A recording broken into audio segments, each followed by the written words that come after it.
Welcome back. President Ramaphosa will deliver the keynote address at the opening of the inaugural Black Industrialists and Exporters Conference in Sandton. Let's find out what this gathering is meant to showcase. Head over to eNCA Business Editor Devan Murugan, who's covering this for us. Hello to you, Devan. What exactly are we expecting? It sounds like it's quite a wide-ranging plan for the day. Narrow it down for me. Yeah, well, I mean, look, Gareth, good morning. It's a conference that sort of celebrates, if not takes note of government's progress on empowering black industrialists. It's an inaugural Black Industrialists Conference. President Cyril Ramaphosa expected to give an address a little later this morning. And basically, it's looking at about 500 black industrialists that are pulled out from different sectors: the chemical sector, clothing, manufacturing, tourism. And remember, this is under the backdrop of black-based empowerment. And how are we including industrialists from communities in South Africa that were marginalized previously and try and get them economically inclusive? Now remember, this is done under the backdrop where the economy is having a bit of a rough time. We've got a power crisis on our hands. We've got structural reform that still needs to come through.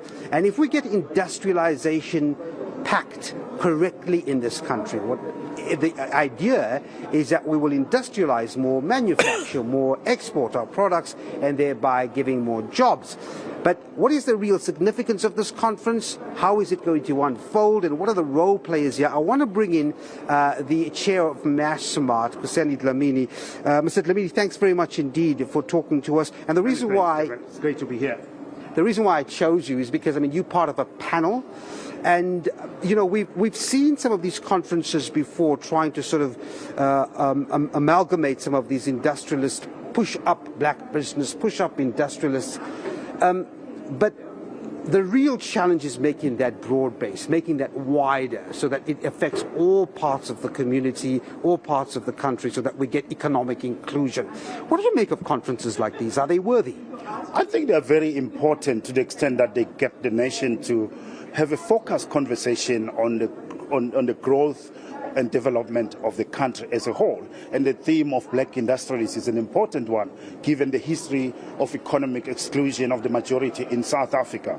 To your point about broad-based, I think we need to try and push the boundaries and make sure that conferences like this are not just about talking, but they bring all the voices and all the sections of society are represented. For example, people in the informal economy who are so important as well in terms of really creating jobs which are usually not accounted for in mainstream economic analysis. So we need to be deliberate and intentional in making sure that we are inclusive, we empower as many people as possible.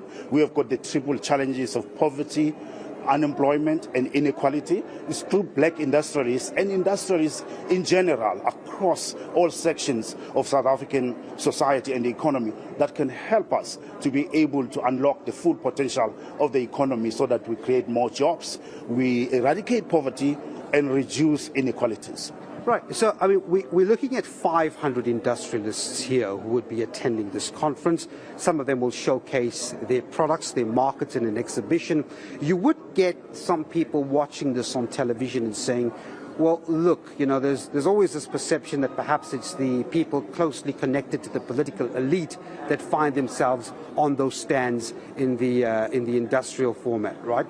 How do we, as you say, make that inclusive, make that broad-based, so that small businesses and people who are starting off can say, well, it's not just the politically connected that get these opportunities, but it's us. How do we convince them that that eventuality can be real at some point? I think one of the ways of doing that is to open up access to finance for small businesses and all sorts of businesses. I mentioned the informal sector earlier on, so that we have more entrepreneurs that can be able to start businesses.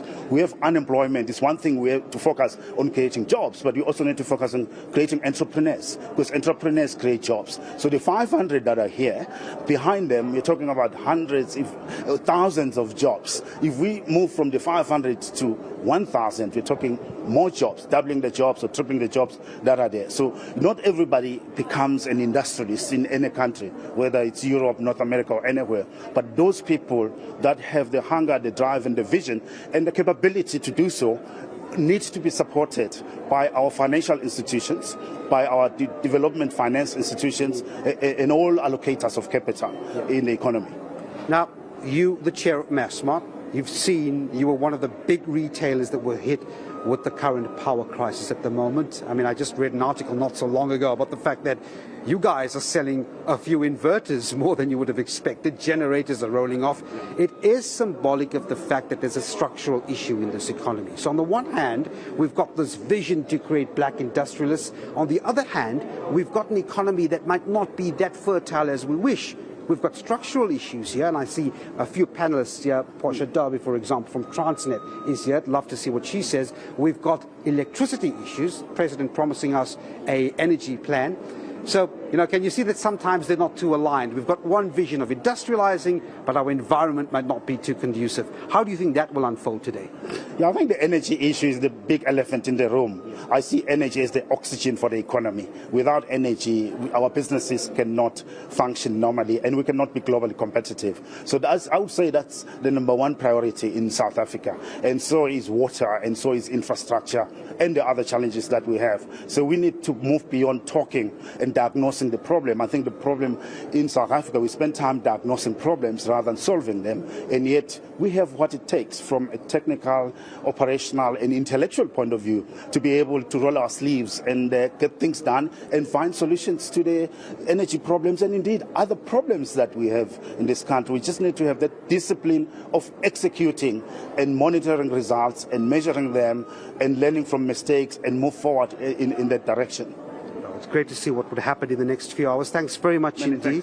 All right, Kasedi Dlamini, the chair of Massmart, with us. Gareth, a president expected to speak around about 8:45 this morning. We look out for that. Many panelists also expected to give their views as the afternoon progresses, Gareth, and we'll keep you up to date as those events unfold. And Devan Murugan, thank you very much indeed, business editor for eNCA. Back to him again a bit later. Address